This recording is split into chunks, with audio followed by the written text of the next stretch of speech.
मध्य प्रदेश चुनाव में मिली हार पर कमलनाथ आज प्रदेश कांग्रेस अध्यक्ष पद से दे सकते हैं इस्तीफा। मध्य प्रदेश विधानसभा चुनाव में कांग्रेस को मिली हार के बाद कमलनाथ आज कांग्रेस अध्यक्ष पद से इस्तीफा दे सकते हैं। कमलनाथ आज दिल्ली में कांग्रेस के राष्ट्रीय अध्यक्ष मल्लिकार्जुन खड़गे से मुलाकात कर अपना इस्तीफा सौंप सकते हैं। सूत्रों के माने तो कांग्रेस नेतृत्व कमलनाथ को पार्टी के राज्य इकाई के प्रमुख पद से इस्तीफा देने के लिए कह सकता है। दरअसल मध्य प्रदेश चुनाव के बीच सीट बंटवारे को लेकर कमलनाथ ने सपा प्रमुख अखिलेश यादव और जेडीयू नेता नीतीश कुमार सहित कई नेताओं पर टिप्पणियां की थी। आज आंध्र प्रदेश पहुंचेगा चक्रवाती तूफान मिचोंग, चेन्नई में 8 की मौत, इन 4 राज्यों में अलर्ट। चक्रवाती तूफान मिचोंग खतरनाक होता जा रहा है। इसकी आज दिन में आंध्र प्रदेश समुद्र तट से टकराने की आशंका है। इस दौरान तेज हवाओं के साथ भारी बारिश हो सकती है। तमिलनाडु और आंध्र प्रदेश के साथ ही उड़ीसा और पुडुचेरी में अलर्ट रहे। चक्रवात मिचोंग आंध्र प्रदेश में बाटपाड़ा के करीब नेल्लोर और मछलीपट्टनम के बीच टकराने की आशंका है। बंगाल की खाड़ी के ऊपर बना यह भीषण चक्रवाती तूफान लगातार तेज हो रहा है। इसके कारण पिछले कुछ घंटों में आंध्र प्रदेश, पुडुचेरी और तमिलनाडु में कई स्थानों पर भारी बारिश हुई है। हार का साइड इफेक्ट, स्टालिन व्यस्त, नीतीश नसाज, ममता के घर में शादी, कांग्रेस के बुलावे के बावजूद INDI गठबंधन की बैठक टली। लोकसभा चुनाव को लेकर होने वाले इंडिया गठबंधन की बैठक टल गई है। अगले साल होने वाले लोकसभा चुनाव को लेकर रणनीति बनाने के लिए इंडिया गठबंधन की नई दिल्ली में बैठक होने वाली थी। कांग्रेस की तरफ से इस बैठक को बुलाया गया था, जिसमें विपक्ष के बड़े नेता हिस्सा लेने वाले थे। हालांकि अब कई सारे नेताओं ने इसमें शामिल नहीं होने की वजह से बैठक को टाल दिया गया है। दरअसल इंडिया गठबंधन की यह बैठक ऐसे समय पर टाली गई है जब कांग्रेस के 5 राज्यों में हुए विधानसभा चुनाव में बुरी तरह हार झेलनी पड़ी है। लोकसभा चुनाव 2024 सेमीफाइनल जीतना क्या फाइनल जीतने की गारंटी है? बीजेपी ने लोकसभा चुनाव के सेमीफाइनल माने जा रहे विधानसभा चुनाव को 3-1 से जीत लिया है। पार्टी ने मध्य प्रदेश में 163, राजस्थान में 115 तो वहीं छत्तीसगढ़ में 54 सीटें पर बहुमत के साथ जीत का परचम लहराया। वहीं तेलंगाना में कांग्रेस ने 64 सीटें जीतकर सरकार बनाने जा रही है। छत्तीसगढ़ और राजस्थान में कांग्रेस इस बार चुनाव में फिर वापस लौटने की सपने देख रही थी, तो वहीं मध्य प्रदेश में सत्ता विरोधी लहर को उसने खूब भुनाने की कोशिश की। हालांकि रविवार को आए मतगणना के परिणामों ने सब कुछ साफ तो किया ही, साथ ही चौंका भी दिया। अशोक गहलोत के OSD के बयान पर आया सचिन पायलट का रिएक्शन, बोले पार्टी को इस पर। राजस्थान के पूर्व उप मुख्यमंत्री और कांग्रेस नेता सचिन पायलट ने सोमवार को पार्टी की हार पर जयपुर और नई दिल्ली दोनों जगहों पर गहन चर्चा करने की बात कही है।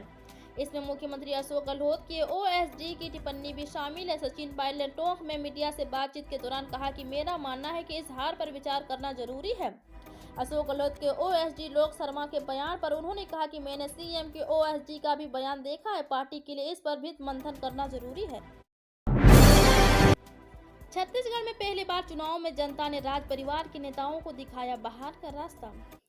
छत्तीसगढ़ विधानसभा में यह पहली बार है कि जब राज परिवार को कोई भी सदस्य निर्वाचित नहीं हुआ है। राज्य में इन परिवारों के 7 सदस्यों को हार का सामना करना पड़ा है। इस बार छत्तीसगढ़ विधानसभा चुनाव में कांग्रेस और बीजेपी ने राज परिवारों को 3 सदस्यों को अपना उम्मीदवार बनाया था, जबकि आम आदमी पार्टी ने राज परिवार के 1 सदस्य को मैदान में उतारा था। कांग्रेस ने 3 उम्मीदवार विधायक थे जो अपनी सीट नहीं बचा सके।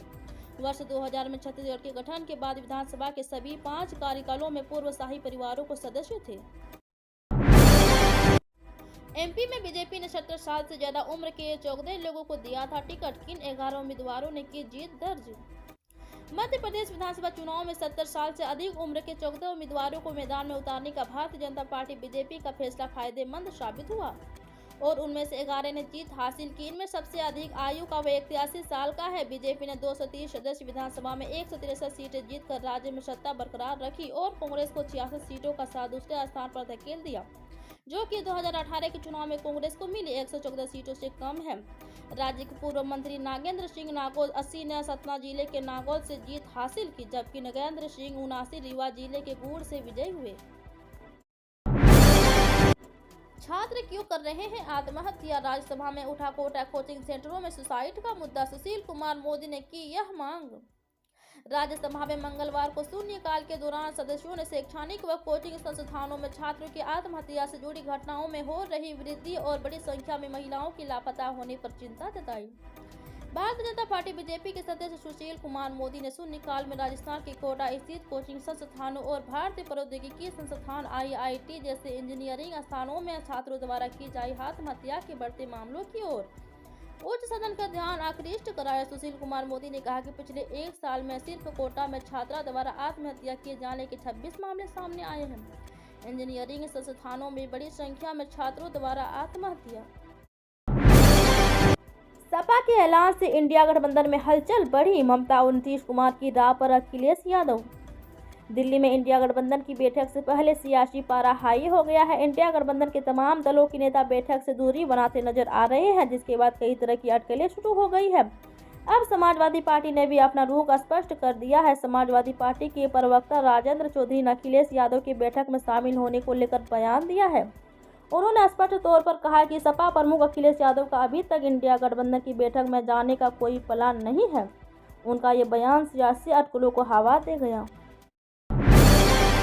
बीजेपी के 3 राज्यों में जीत, क्या महिला वोटर नायिका बनी। इस सफलता से बीजेपी हिंदी पट्टी में ये संदेश देने में कामयाब रही कि नरेंद्र मोदी का चेहरा ही पार्टी को 2024 के लोकसभा चुनाव में जीत दिला सकता है। बीजेपी ने राजस्थान में 199 में से 115, मध्य प्रदेश में 230 में से 163 और छत्तीसगढ़ में 90 में से 54 सीट पर जीत हासिल की।